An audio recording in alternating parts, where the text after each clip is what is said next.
Ba'zan odamning qulashini baland qichqiriqlar emas, uning jim turishi dahshatliroq qilib ko'rsatadi. Bugun biz guvohi bo'lgan voqealar aynan shunday og'riqli sukut bilan yurakka urildi. Kecha hammani mensimagan, hammaning taqdirini qo'lda o'ynatgandek yurganlar bugun devorlarga suyanib qolgan. Kecha bir og'iz gapi bilan insonning nonini kesganlar bugun o'zini oqlash uchun birgina ishonchli ko'z izlayapti. Eng dahshatlisi esa shundaki, bu hali yakun emas. Bu faqat uzoq va shafqatsiz hisob-kitobning boshlanishi.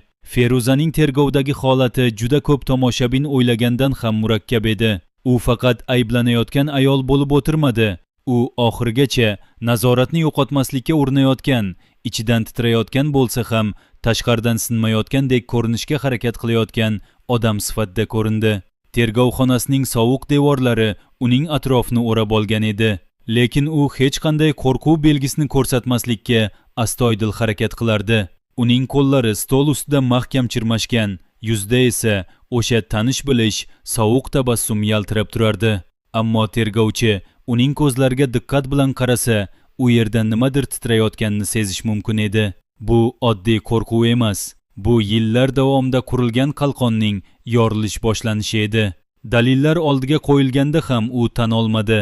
Chunki bunday odamlar uchun jinoyatni tan olish qamalishdan ham og'irroq narsa. Bu o'zining asl basharasini qabul qilish degani. Feruza hayoti davomida o'zini boshqalardan ustun qo'yishga odatlangan edi. U pulni ham, munosabatni ham, nikohni ham, yaqinlikni ham bitim deb ko'rgan. Tergovchi unga daftar va qalamni surar ekan, uning qo'llari biroz titrab qo'ydi. Bu titroqni faqat diqqat bilan kuzatgan odam sezishi mumkin edi.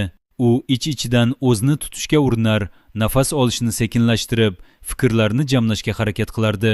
Shuning uchun uning gaplarida sevgi yo'q, sadoqat yo'q, faqat hisob-kitob bor. Eng sovuq nuqta ham shu bo'ldi. U inson qalbiga emas, inson zaifligiga sarmoya qilgan. Tergovchi undan so'ralgan har bir savolga u o'ylab, hisoblab, keyin javob berardi. Bu javoblarning hech birida chin dildan pushaymonlik yoki afsuslanish hissi yo'q edi. Jahongirning chiqishi esa epizodning eng muhim burilishlaridan biri bo'ldi. Chunki ko'pchilik Feruzaning atrofida faqat qo'rqqanlar yurgan deb o'ylagan edi.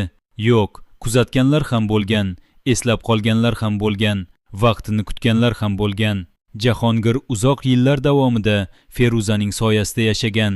Uning har bir buyrug'ini bajarishga majbur bo'lgan, lekin ichida g'azab va adolatsizlik hissini olib yurgan odamlardan biri edi.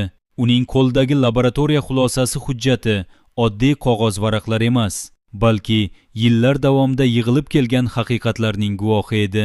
Jahongir tergovxonasiga kirib kelganda, uning yuzida g'alati bir qat'iyat bor edi. U bu qadamni uzoq vaqt o'ylab, ko'p kechalar uyqusiz yotib, nihoyat qaror qilgan edi.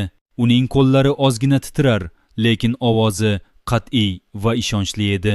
U dalillarni birma-bir tergovchiga ko'rsatar, har bir raqam va har bir faktni tushuntirib berardi. Bu shunchaki dalil emas, yillar davomida ichida yig'ilib qolgan qo'rquvning nihoyat guvohlikka aylanishi edi. Jahongirning ko'zlarida na qasos, na g'azab bor edi. Faqat birgina narsa, ozodlik. U endi yuk ostida yashashdan charchagan edi. Bu juda muhim detal, chunki bitta odamning zulmi uzoq davom etishi uchun atrofdagilar jim turishi kerak bo'ladi. Bu safar esa sukut sinayapti va sukut sinishni boshlasa, keyin birin-ketin yana kimlardir gapiradi. Jahongirning bu chiqishi xuddi to'g'onga birinchi yoriq tushgandek ta'sir qildi. Endi bu yoriqdan asta-sekin suv oqib chiqa boshlaydi va bir kun kelib to'g'on butunlay qulab tushadi. Feruza esa bu holatni ko'rib, ich-ichidan qotib qoldi. U Jahongirning har bir so'zini diqqat bilan eshitdi va u tushundi. Bu safar ishlar avvalgidek emas. Bu safar uning atrofidagi devorlar asta-sekin yiqila boshlagan edi. Sodiqning ruhiy holati bu qismda alohida og'irlik berdi. U kasal tanasi bilan emas, kechikib uyg'ongan vijdoni bilan ko'proq azob chekayotgandek tuyuldi. Kasalxona palatasining oq devorlari uning atrofini o'rab olgan va u bu yerda yolg'iz o'zi fikrlarga botgancha yotardi. Boyligi bilan hammani boshqaraman degan odam endi pulning ham, mansabning ham, obro'ning ham insonni xatodan qutqara olmasligini tushunib boryapti. U Feruzadan ayrilgan boyliklarni emas, undan ham achchiqrog'ini yo'qotganini his qildi. U o'z hukmiga bo'lgan ishonchini yo'qotdi. Sodiq qo'llarini yuziga olib, chuqur va og'ir xo'rsinib qo'ydi.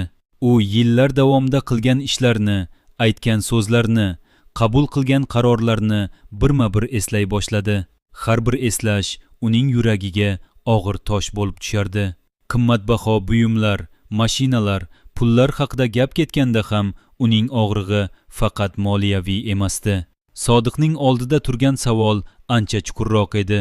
U ich-ichidan bir narsani anglab bo'ldi. U o'z qo'li bilan yovuzlikka yo'l ochgan. Aynan shu anglash uni Feruzat. Parining ichki holati ham juda qiziq yozilgan.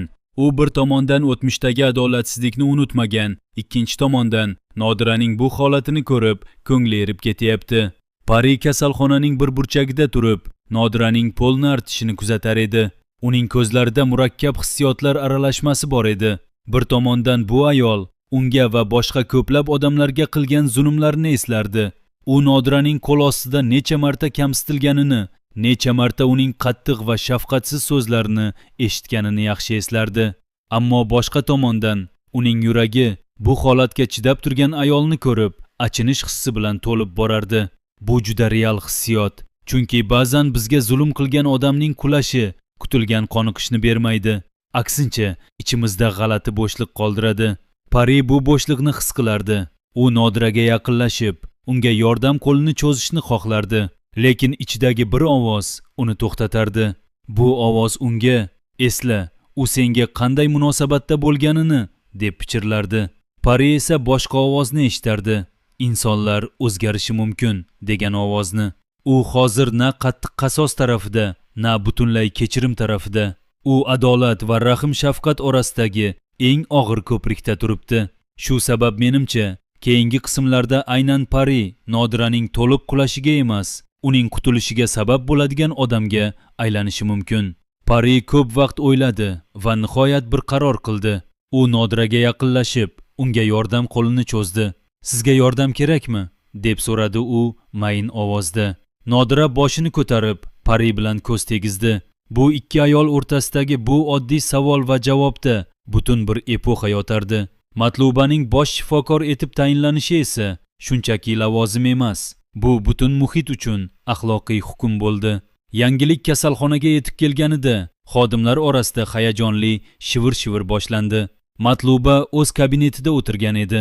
U tashqaridagi shovqinni eshitib, nima bo'lganini tushunishga urinardi. Eshik ochilganda uning oldida kasalxona xodimlari turganini ko'rdi. Ularning yuzlarida quvonch, hayajon va hurmat aralash ifoda bor edi.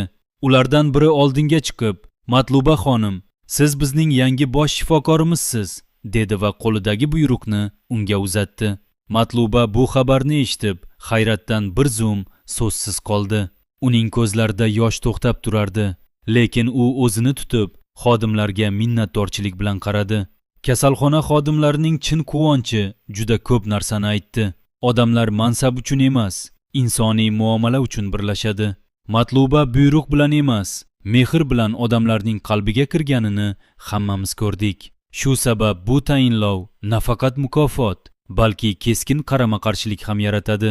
Chunki bitta joyning ichida ikki xil ayol modeli yonma-yon turibdi.